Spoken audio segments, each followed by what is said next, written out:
এই সাইকেলে করে কি নিয়ে আসলাম সেটা আজকে তোমাদের সাথে শেয়ার করবো। সো হ্যালো গাইস, আমি হিতেশ সরকার। আজকে কিন্তু আমাদের ফার্মের দানা শেষ হয়ে গেছে। আজকে কিন্তু আমাদের বড় বাচ্চাগুলোর 52 দিন হয়ে গেছে। আর যেই ছোট বাচ্চাগুলো তোমরা দেখছো এইগুলোর হচ্ছে আজকে 32 দিন। এই বাচ্চাগুলো কিন্তু মোটামুটি ভালো বড় বড় হয়েছে। আমরা কিন্তু এখন বড় বাচ্চাগুলোকে দানা খাওয়াই না, খালি ছোট বাচ্চাগুলোকে দানা খাওয়ানো হয়। বড় বাচ্চাগুলোকে দানা খাওয়াই না, তার কারণ আমি তোমাদেরকে বলছি। এখন আমাদের ফার্মে মোটামুটি বড় হাঁস 1000 পিস আছে। আর এই 1000 পিস হাঁসকে দানা খাওয়ানো সম্ভব না। দানা খাওয়াতে গেলে একদিনে 2 বস্তার দানার প্রয়োজন হয়ে যায়। আর এক বস্তার দানার দাম পড়ে যায় 1750 টাকা। আর গাইস তোমরা দেখো এই ধানগুলো কি সুন্দর দেখা যাচ্ছে। সো এখন কিন্তু আমরা বড় হাঁসের খাওয়া নিয়ে এসেছি সাইকেল দিয়ে। এই বস্তার ভিতরে কি আছে আমি তোমাদেরকে বলছি গাইস। এই বস্তার ভিতরে কিন্তু ধান আছে। কালকে কিন্তু আমরা ধান কিনে থুয়ে দিয়েছিলাম। সো গাইস আমরা কিন্তু 18 মণ ধান কিনে থুয়ে দিয়েছিলাম কালকে।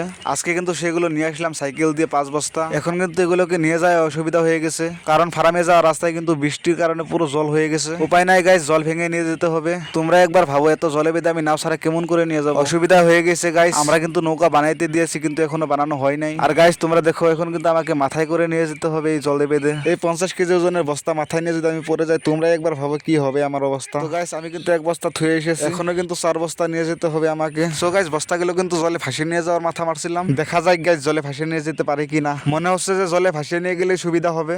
দেখুন গাইস আমি কিন্তু একটা একটা করে বস্তা কিন্তু জলে ভাসিয়ে দিয়ে দিছি। আর এখন কিন্তু 2টা করে বস্তা নিয়ে যেতে পারবো আমি। আর যে ভিডিও করছে তাকে কিন্তু বলছিলাম যে একটা ফটো তুল, আমি এখানে ফটো তুলবো। আর গাইস এখন কিন্তু একটা বস্তায় আছে, আর বাকি বস্তাগুলো কিন্তু আমি নিয়ে থুয়ে এসেছি। এটাই কিন্তু লাস্ট একটা বস্তায় ছিল।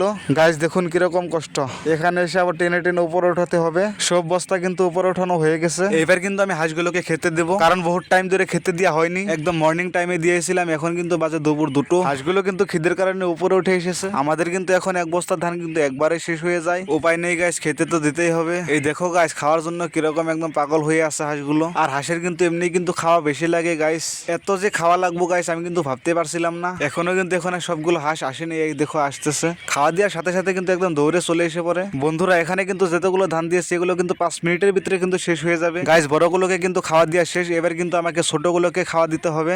আর গাইস এগুলো হাঁস কিন্তু 10 দিন পরে বিক্রি করা হবে। এইগুলো হাঁস যদি তোমরা নিতে চাও তাহলে কিন্তু আমাদের সাথে যোগাযোগ করতে পারো, আমাদের কমেন্ট করো, আমরা তোমাদেরকে রিপ্লাই দিব। চলো গাইস ছোটগুলোকে এখন খাওয়া দিতে হবে। সো গাইস আমরা কিন্তু ছোটগুলোর খাওয়া কিন্তু রেডি করে নিয়েছি। এখানে কুড়ো আর দানা মিক্সিং আছে। এখন কিন্তু বাচ্চাগুলো বড় হওয়ার কারণে কিন্তু খালি দানা দেওয়া হয় না, এখানে কিন্তু কুড়ো মিক্সিং আছে। আর দেখো গাইস বাচ্চাগুলো কি লাফালাফি করছে খাওয়ার জন্য। আর যদি গাইস বাচ্চাগুলো নিতে চাও তাহলে আমাদের সাথে কন্ট্যাক্ট করো। আর গাইস আজকের জন্য কিন্তু ভিডিওটা এটুকুই।